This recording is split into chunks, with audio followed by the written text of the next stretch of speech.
देश महाराज माननीय मुख्यमंत्र्यांचं तसं आता म्हटलं की सौर ऊर्जेचे ते विधातेच आहेत असं म्हटलं तर वावगं ठरणार नाही.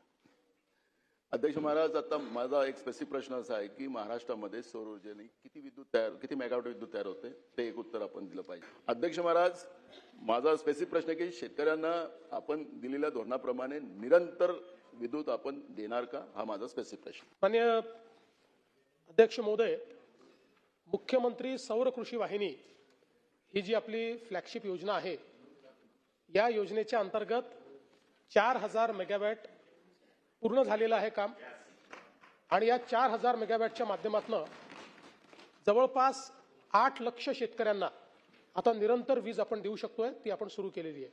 या वर्षाच्या एंड पर्यंत नानाभाऊ, आमचा अंदाज आहे की अतिरिक्त या 4000च्या अतिरिक्त 10000 मेगावॅट वीज आपली म्हणजे तयार होईल आणि त्यानंतर 75% शेतकऱ्यांना आपण दिवसा वीज देऊ शकू. पुढच्या वर्षीपर्यंत जवळजवळ सगळ्या, काही ठिकाणी काही भागांमध्ये अडचणी आहेत आणि आता आपण जर बघितलं तर मध्यंतरी आम्ही मेळावे घेतले आणि मोठ्या प्रमाणात मागेल त्याला सौर कृषी पंप ही जी योजना आहे, या योजनेचा इतका चांगला फीडबॅक आहे, शेतकरी याच्यावर इतके खुश आहेत.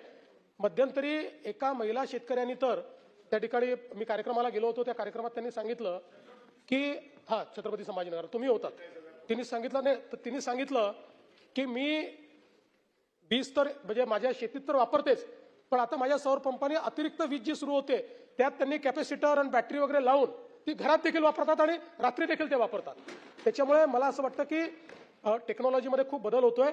मला विश्वास आहे की पुढच्या वर्षीपर्यंत मोठ्या प्रमाणात शेतकऱ्यांना आपण दिवसा वीज देऊ शकू आणि आपला प्रयत्न 10 तासाचाच असणार आहे.